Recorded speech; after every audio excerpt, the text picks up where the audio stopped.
Super. Bah, j'aimerais faire un tour d'horizon vraiment complet des ETF qui deviennent un outil indispensable pour investir en bourse, pour les particuliers, aussi pour les institutionnels. Voir du coup pourquoi investir en ETF, comment bien les choisir, quelles sont les erreurs à éviter, comment un ETF est créé, géré par l'émetteur.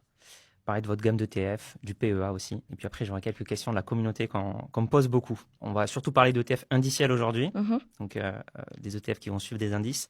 Donc ce sont des paniers d'actions qui vont être généralement bien diversifiés, qu'on va pouvoir acheter en une seule transaction, qui rendent les marchés financiers très accessibles. Quelle est ta définition, toi, d'un ETF pour ceux qui nous écoutent qui connaissent pas encore les ETF? Bah, je pense que tu l'as bien décrit, hein, c'est effectivement un panier de titres, pas forcément des actions, mais Mm. bon, une grande partie du marché aujourd'hui est sur les actions, mais on voit de plus en plus d'ETF sur les obligations, qui sont bah, une autre classe d'actifs, également sur les matières premières. Donc c'est effectivement un panier de titres qui va permettre à l'investisseur particulier d'acheter en une seule transaction un nombre